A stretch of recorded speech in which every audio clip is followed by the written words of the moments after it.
Hey, everybody. This is Joshua Littrell with the Veterans for Cannabis podcast. Thanks so much for tuning in today. Today's going to be a little different than what we've done in the previous podcast. So, today we're going to have a two-part show. So, listen to the first one, then stay tuned and tune in for the second one as well.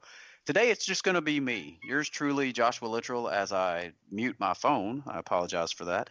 We're going to really focus on federal law, some of the things that are changing in the cannabis industry right now, and where the industry may go. And then the second part, we're going to talk about some of the state laws, Georgia and Florida very specifically, and what's happened there, where they're going, and where they will hopefully go to help the veteran community out and help, just people get access to medicine. So, first and foremost, let's talk about federal law and some of the things that have happened over the last few weeks that have been really exciting in the cannabis industry. First and foremost, let's get into the Banking Regulations Act, the Cannabis Banking Regulations Act, which is really tremendous. And it's been a great improvement that we've seen get out of the House of Representatives. So it's H.R. 1595. It's also known as the Secure and Fair Enforcement Banking Act and called SAFE. And I'm doing my air quotes as you all always see and listen to as we do this. It's the SAFE Banking Act. And that basically gives banks the opportunity to take in money that is coming from medical cannabis. And one of the things that we face that's been a real struggle is industrial hemp is also viewed as kind of a negative too. So I want to first, take a moment to put a little caution out there and know that, look, this is not a fix all. It's not an end all be all. This is a great band-aid on a really bad situation.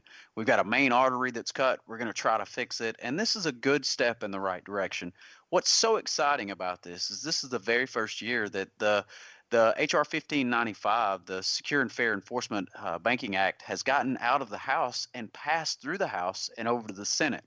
Now, as you all know, it's on the Senate side now, and it's unfortunately up to the Senate to get this done. So there's a lot of things that could happen here. We could go a couple of different ways. First and foremost, the Senate could not even hear this bill. And if that happens, you all know what happens. That means the bill dies. It doesn't get voted on by the Senate. Nothing happens. It just sits out there in purgatory, right? Who controls that vote? The Speaker of the House. I'm sorry, the leader of the Senate does, which is Mitch McConnell.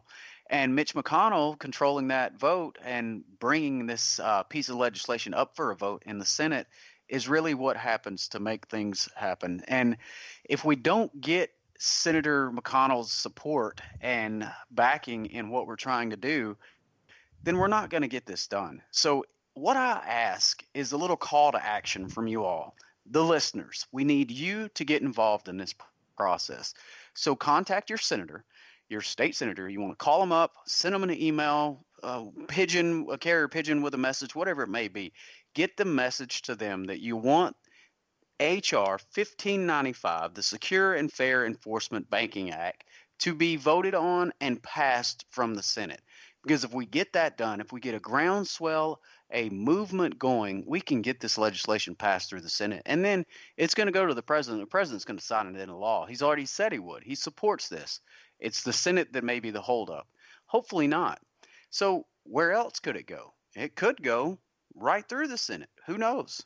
Senator McConnell may bring this thing up to the vote and may pass no problem and get to the president. He signs off. Boom, we're all good to go. That would be perfect. Perfect world scenario, right?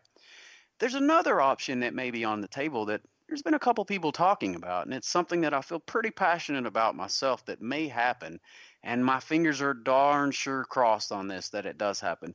And that could be that everything that's going on right now with President Trump, with the impeachment inquiry, everything that the House is talking about, all this outside noise could be really, really good for getting this bill passed through the Senate. Stick with me on this. And what do I mean by that? I mean that all that noise, all that fanfare, all that drama that's going on all the different news channels right now covering the impeachment and all the investigation into President Trump and, what he's calling on for Biden's side, that's good because it keeps the limelight off of H.R. 1595, the Secure and Fair Enforcement Banking Act. And what that means is Senator Mitch McConnell could call for a vote on that thing. He could get it passed, and there would be no fanfare whatsoever with that, meaning the media wouldn't cover this obscure bill that's going through that helps the cannabis industry get access to banking, nobody's going to really care about that with the environment that the news is right now. So that's a really, really, really good positive thing, as negative as it may be when we're talking about impeachment. And I don't want anybody to think about, that we're, vouching for impeachment on that, because that's not the process at all, and that's not what we're supporting. What we're saying is that outside noise and all the coverage from the media is really, really good for us in the cannabis industry and the possibility of getting this bill passed, because it doesn't get a lot of fanfare and won't get a lot of media coverage. So, you know what? The Senate's going to say nobody's going to pay attention if we pass this right now. So why not do it? So maybe that's the message that you take. And your little call to action today from here is, hey, you know what? The House is focused on the impeachment inquiry into President Trump right now. We would ask that you all support H.R. 1595, the Secure and Fair Enforcement Banking Act, to make sure that cannabis industry has access to banking. That's what you want to put out to your senator, both your senators. You want to email them, call them, use that carrier pigeon again, get that message out there, because they darn sure could pass this with very little fanfare, which would be a tremendous asset to us in the cannabis industry. And that's something we want to continue to fight for. Now, what does this bill really mean for the cannabis industry? As I alluded to earlier, it's not a fix all. It's not an end all be all, because first and foremost, don't forget, cannabis is still a Schedule 1 drug.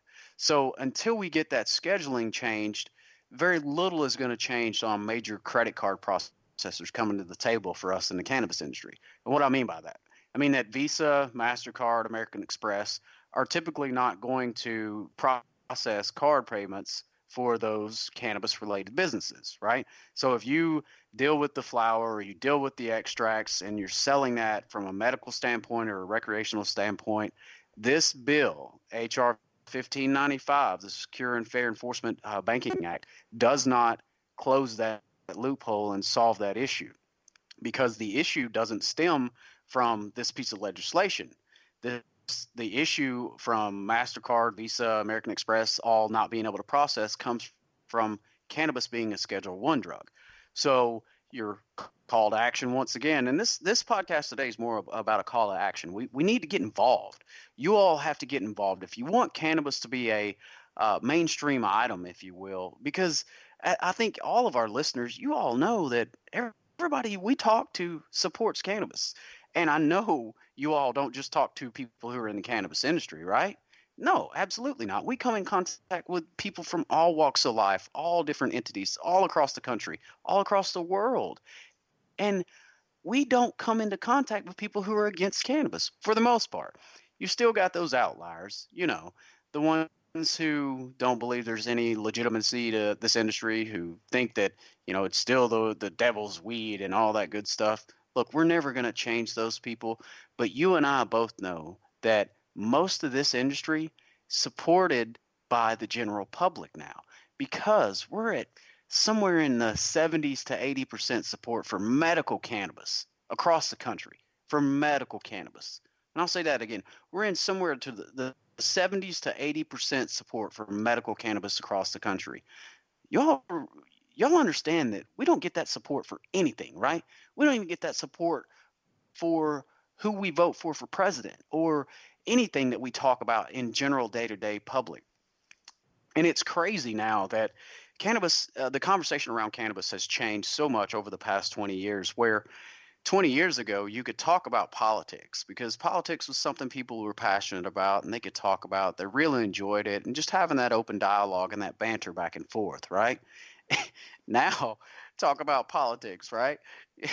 It's a fight waiting to happen, which is crazy to think about. Now, fast forward 20 years to where we are now, we can talk about cannabis openly. And in fact, people want to talk about cannabis.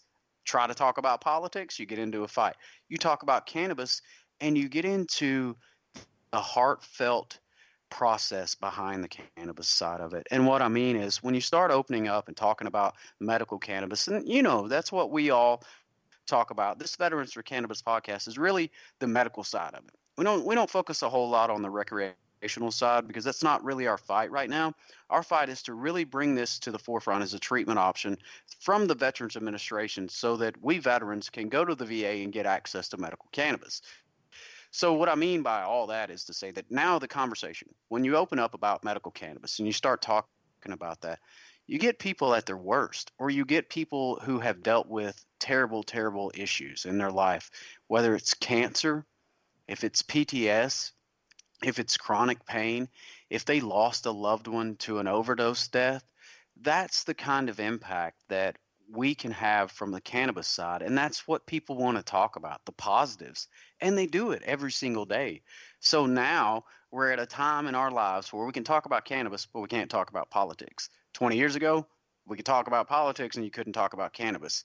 It's comical to us to talk about where we're at in this country now, but it's also really great that the general public now supports cannabis access. But unfortunately, our Congress does not support cannabis, and most states don't support cannabis access. So we've got to continue that fight. And this is a call to action podcast. I know I said it earlier. I'm going to continue to say it throughout this podcast.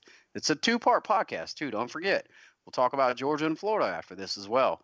So your call to action is to get involved. Stop talking about it, be about it. That's what we want you to do. We want you to really come to the forefront and put a letter out there to your senator. Say, hey, support H.R. 1595, the Secure and Fair Enforcement Banking Act. Once again, that's going to help medical cannabis and recreational cannabis organizations and companies get access to banking. Doesn't solve the credit card processing issue, but it darn sure allows them to make deposits and have bank accounts that are open where they can write checks, transfer money, do the things that a normal business could do, and really helps us get access to capital. It may open up some lending opportunity for us. So there's a lot of good things that could come out of this. It doesn't solve all the issues, as I mentioned earlier, but we can darn sure start here and we can continue to improve this process. Now, where's cannabis going? From an overall standpoint of federally, does it look like Schedule 1 will change? Does it look like cannabis will come out of Schedule 1?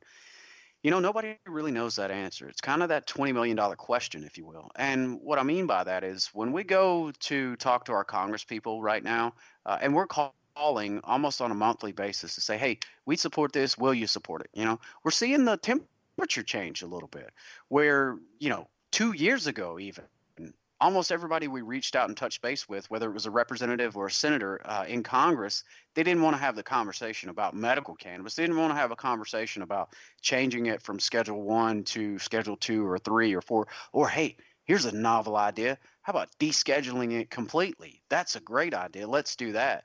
Because one of the fears is that if they schedule it to Schedule 2, that maybe the pharmaceutical industry then controls this. And that's not something I think any of us want to hear or see. I know you, the listener, does not want to see the pharmaceutical industry come in and swoop up the entire market share and be controlling the cannabis industry, because we've seen what's happened from the opioid epidemic. We want to focus on lifting this up and making sure that there's a really good opportunity for everybody in this space to participate and get access to medicine. That's really what this is about for us. So it's a call to action. You got to get involved. You got to contact your senator and your representative at the federal level to get it changed from Schedule 1 to Schedule 3 or Schedule 4, or you know what? Advocate for complete descheduling. I don't. We support that. I don't think anybody would not support that. There are still, you've got those ones that are up on their high horse who are elected officials that are still saying, no, there's absolutely no benefit. It kills people. And these are just, unfortunately, uneducated people. We can't change those men and women who won't listen to quality studies that are being done. They want to push back and say, oh, nothing's been FDA regulated, no double-blind placebo-controlled studies.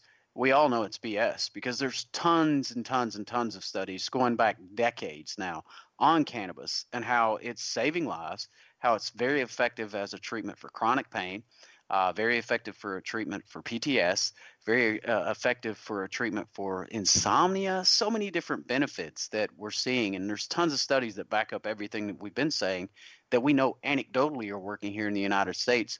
But unfortunately, that Schedule 1 means we can't study it. So we can't do the double-blind, placebo-controlled studies that they require. And when I'm doing my air quotes now, they are the elected officials that are in the House and in the Senate at the federal level that